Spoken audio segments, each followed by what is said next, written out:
ইসরায়েলের বাণিজ্যিক রাজধানী তেল আবিবের আকাশ হঠাৎ করেই এক অপার্থিব ও ভয়ার্ত রূপ ধারণ করেছে। তেল আবিবের আকাশ হঠাৎ ঢেকে গেল হাজার হাজার কাকের কালো ডানায়। দিগন্তজোড়া এই পাখির ঝাঁক যখন আজরায়েলি টাওয়ারের ওপর দিয়ে ঘুরপাক খাচ্ছিল, তখন অনেকের মনে হচ্ছিল যেন শহর জুড়ে নেমে এসেছে অদৃশ্য কালো চাদর। মুহূর্তেই সেই ভিডিও ভাইরাল হয়ে বিশ্বজুড়ে তৈরি করেছে আতঙ্ক ও কৌতূহল।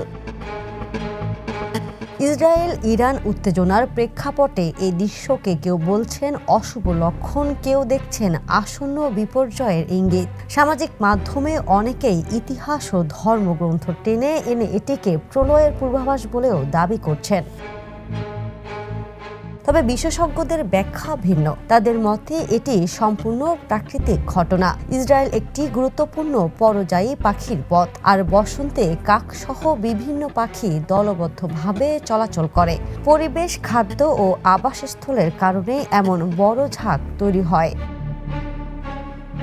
তবুও যুদ্ধের উত্তপ্ত আবহে সাধারণ এই দৃশ্যই মানুষের চোখে ভয়ঙ্কর হয়ে উঠেছে। ফলে অনেকের কাছে কাকের এই ঝাঁক এখন শুধু পাখি নয়, একটি কালো অশনি সংকেত।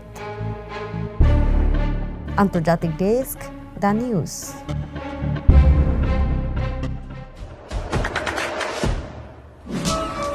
দেশে দেশে সবার সাথে দ্য নিউজ।